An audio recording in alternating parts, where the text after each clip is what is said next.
When is it appropriate to show children images of human atrocities in order to teach them justice?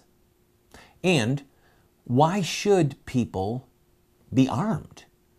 We're going to look at that on today's program. This is the Voice of Resistance.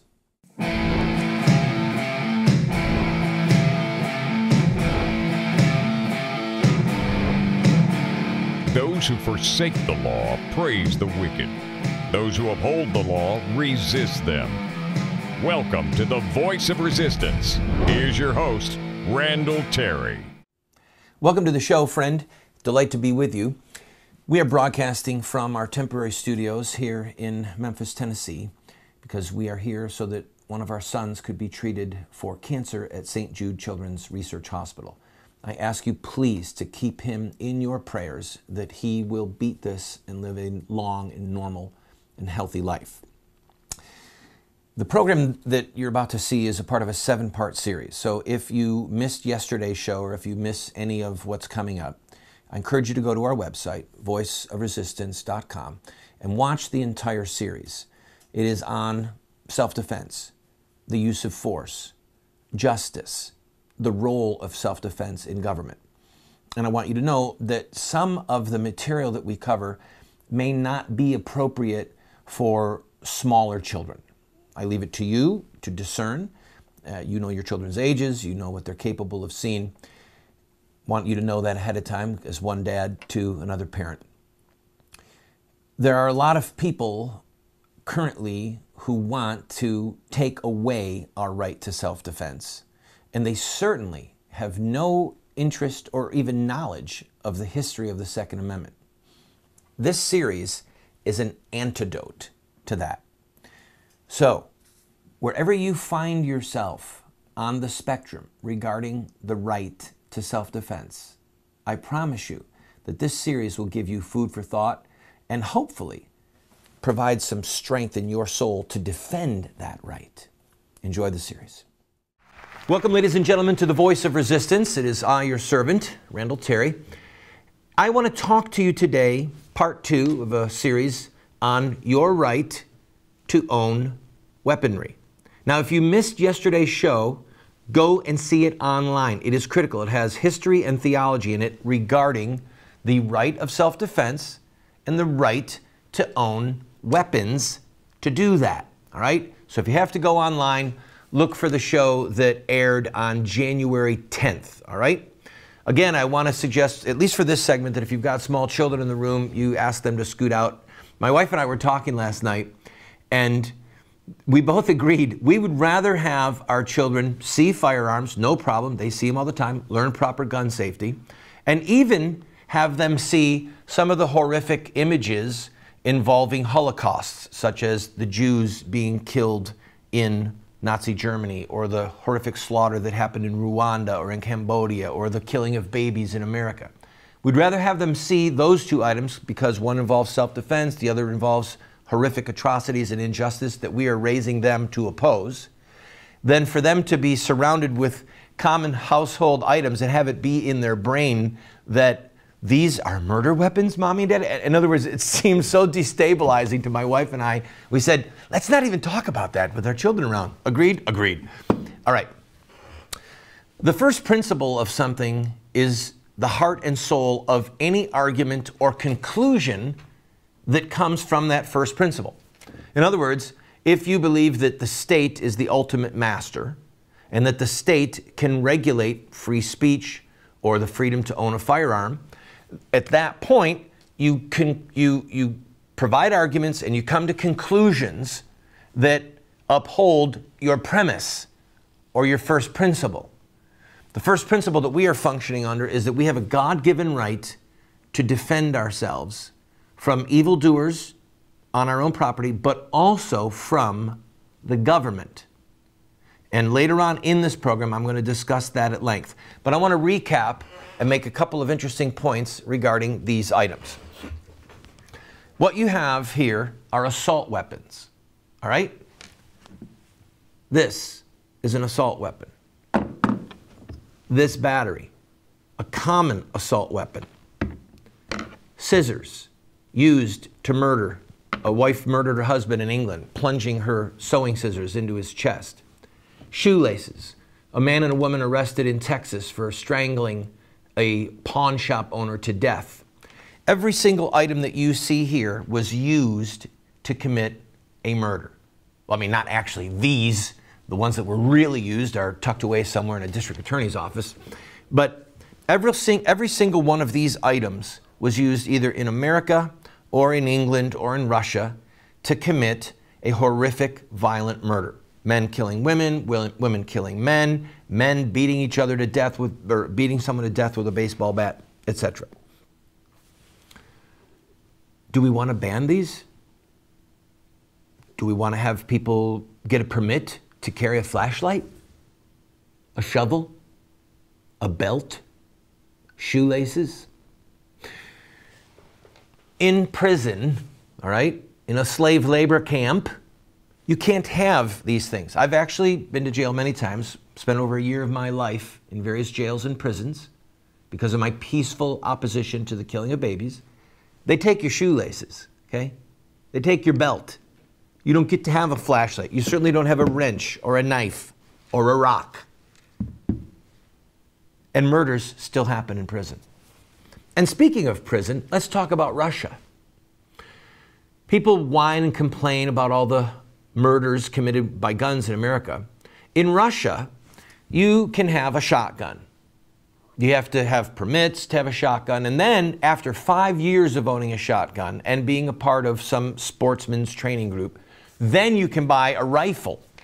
You are never allowed ever to own a handgun. Zero. No semi-automatic weaponry with a handgun, all right? They do allow you to have a rubber shooting air gun, a rubber bullet shooting air gun for self-defense. Russia's murder rate is 10.2 per 100,000. That's per capita. America's is 3.9. Russia has a 2.5 times higher murder rate than America, but they have incredibly restrictive gun laws. In Brazil, every single gun has to be registered. You have to be 25 years old to have a gun. You have to pay a fee every 3 years. And their murder rate is 20. Did you hear that? 20 per 100,000. Ours is 3.9, Brazil's is 20. The point is simply this, that restrictive gun laws don't make the murder rate go down. It's a fallacy. It's a lie. All right? And when you can have every single one of these items, these common items, be used in a murder, as they are used in Russia or in England or in the nations with the most restrictive gun laws in the world, you have to come to grips with the fact that murder is going to happen. It's a tragedy. But if somebody is coming at you with a frying pan and you just happen to have a pistol in your pocket and you draw down on them, guess who wins? The dude carrying the pistol. When we come back, I am going to play the clip from Joe Biden's call for tyranny, in which he threatens that Obama is going to act with or without Congress. I think that they need to take great pause and heed the warning of a lot of good people, that that is the stuff that revolutions and convulsions are made of. I'll be right back.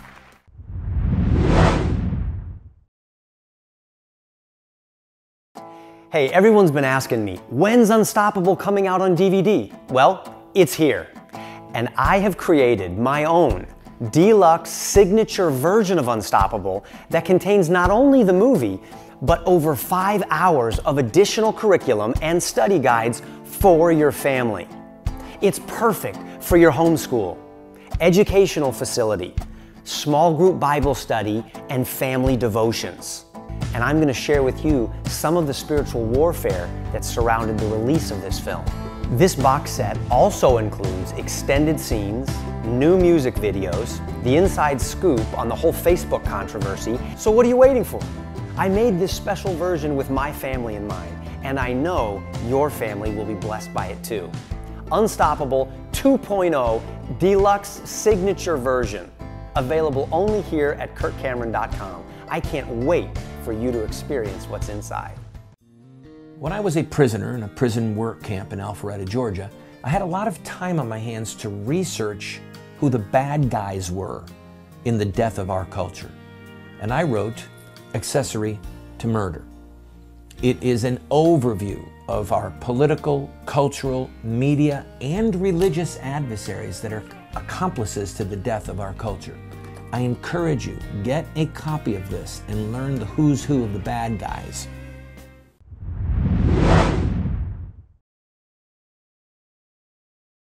Welcome back to The Voice of Resistance. I'm Randall Terry. We're going to play for you a clip from Vice President Biden's speech that he gave the other day, and I want you to listen closely to the words. They are insidious. And then I'm going to talk to you about what is really at stake here. Andrew, play the clip. Every once in a while, there's something that awakens the conscience of the country. And that tragic event did it in a way like nothing I've seen in my career. So we're here today to deal with a problem that requires immediate action, urgent action. And the President and I are determined to take action. I want it clear to the American public that on behalf of the President, we're reaching out to all parties on whatever side of this debate we fall. If the President is going to act, or executive orders, executive action that can be taken, we haven't decided what that is yet, but we're compiling it all with the help of the Attorney General and all the rest of the cabinet members, as well as legislative action we believe is required. All right. There's two things that I want to point out to you about this. One is that Biden spoke of an awakening of the conscience. And two is that he floated in a very Machiavellian manner the fact that Obama and Holder, that tyrant, that vile attorney general, that they intend to try and pull one over on the American people using an executive order. I'm going to start talking about the executive order and then go to conscience. We have to resist any executive order at all costs. You may know that Obama has issued more executive orders in his presidency than all other presidents combined. This man, on many levels, is slowly, steadily strangling liberty out of the American public and setting himself up as, in my opinion, and the opinion of many others, a tin pot tyrant, a despot. No, it's happening slowly, all right?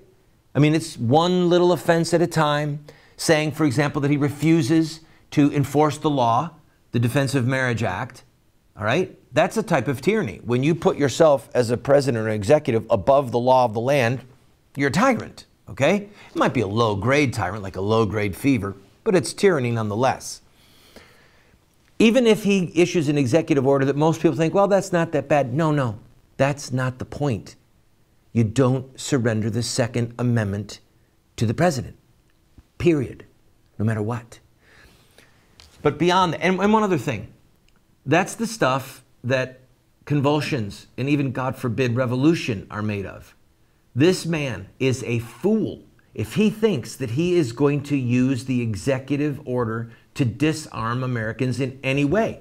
Now, it's not going to be some sweeping thing, but trust me, he's going to try and do something that's very intense, very evil, very iniquitous, and perhaps see what convulsion it creates. God forbid that he then uses the BATF or something. I don't even want to go there.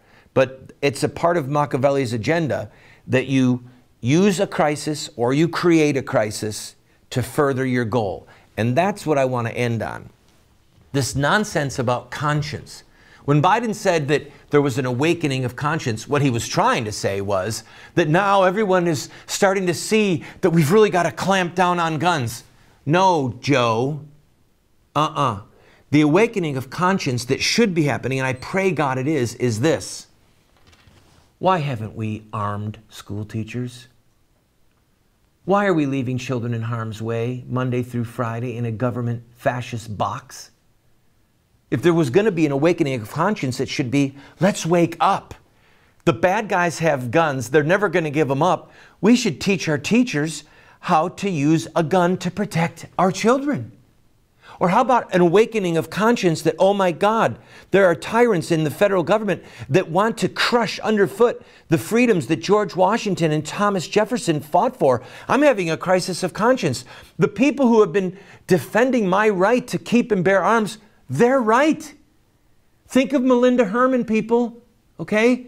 The woman in Georgia who had a guy coming at her with a crowbar, her and her 2 9-year-old twins. She had a firearm and she shot him. If those teachers had been armed in Sandy Hook, or if some of those people in the Aurora Theater had been armed when that man came in during the Batman movie and started killing people, if somebody had been armed and started firing, so many people wouldn't have died. That's the awakening of conscience that needs to happen, and I hope that you're having one. Because what Biden is talking about is not the awakening of conscience, but the deadening of conscience. I'll be right back, and when we come back in this next segment, I'm going to actually bring out some firearms, real firearms, and give you a quiz. Don't go away.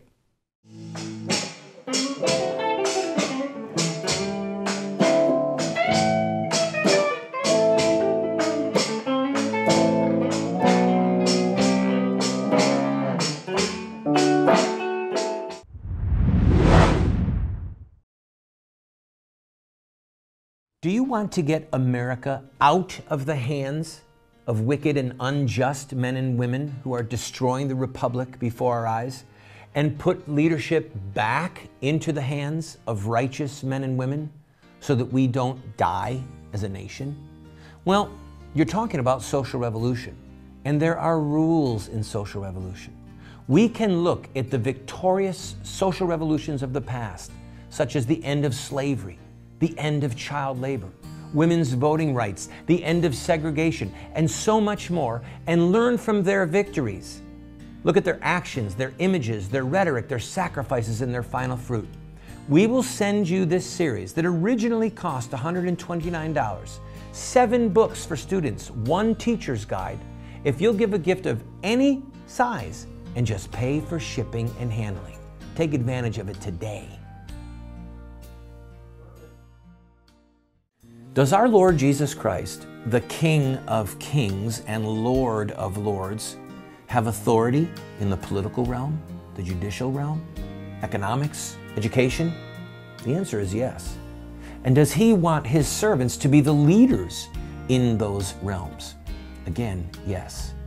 If you want to learn how you can be a leader in the power bases of America, get the series, Taking Back the Gates.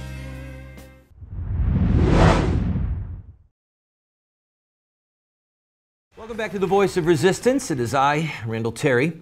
About a half a dozen of our friends here in the mountains of West Virginia brought us by 1 gun each. One of their favorites, one that they didn't mind showing off to the public. All right, first of all, any children that are here, if you ever see a gun, don't touch it. Period. Until you're old enough and your mommy and daddy have taken you someplace or trained you themselves on how to properly use a firearm, never touch a gun if you're a child. Do you hear me? All right, number 2, what's the best safety if you do have a gun? Right here, your finger. If your finger's not on the trigger, the gun's not going to go off. So if someone hands you a gun, there's several things I'm going to show you what to do, or if you've got a gun in your pocket, when you pull it out, don't have your finger on the trigger. That's the easiest way when you jerk it out of your pocket to have the gun misfire, or to fire rather, and to hit you in the leg or in the torso, God forbid.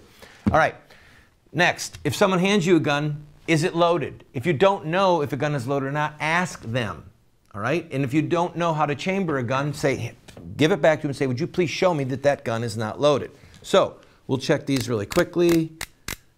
This is a 22.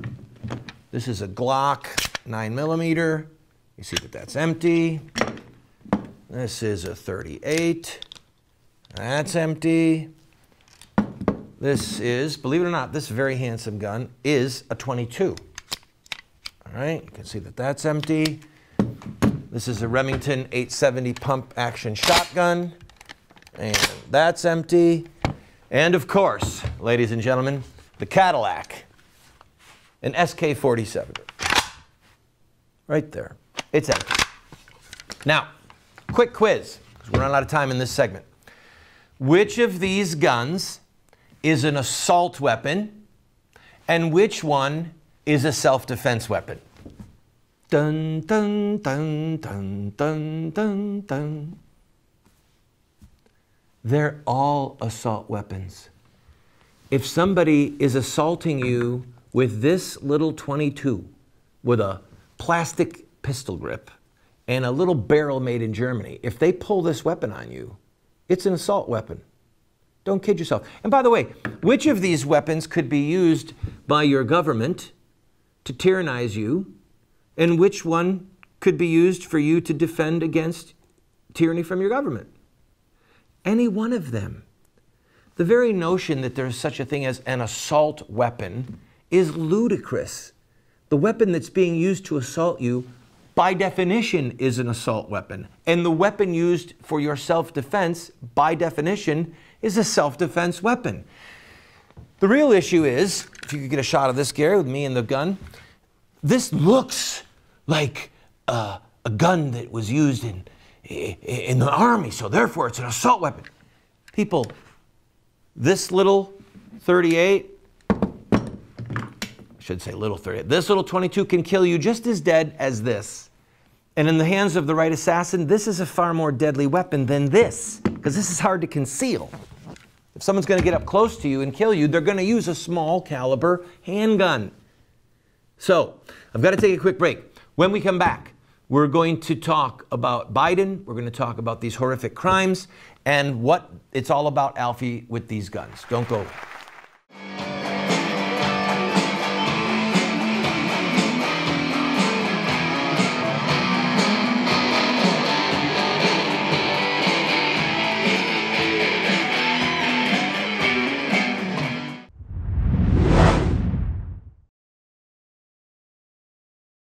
We have put together what we call an online university for you. Now that's a highfalutin way of saying that we have a pretty significant library of material, books, tapes, videos that are there for you for free. Why are we doing this? Because America is desperate for new leaders, and because this material could help you to become the leader that you and God want you to be. Check it out and enjoy it.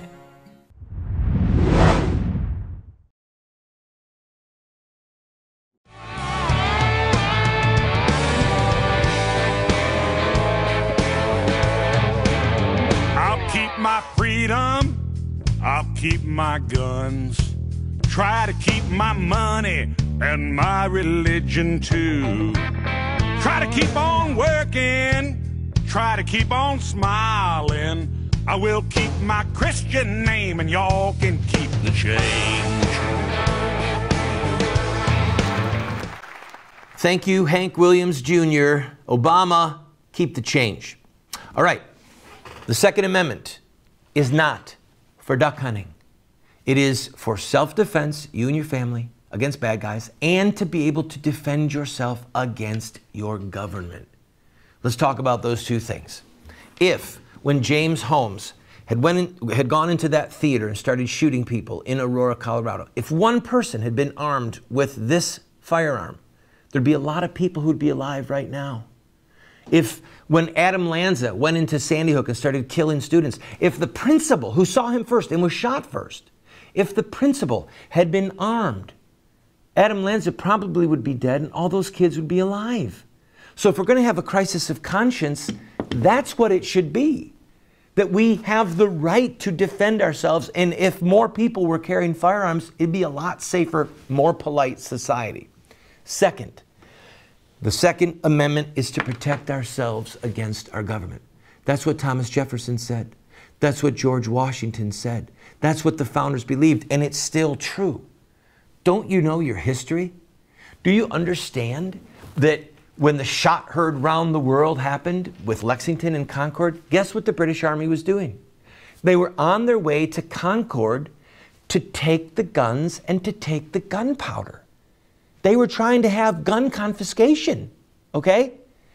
Your freedoms as an American were purchased at the barrel of a gun, and they will be maintained at the barrel of a gun. If you don't want that, then you're choosing slavery. And if you would rather live as a slave, then I recommend you move to Russia and see how you like it. But if you want freedom, it goes hand in hand with this.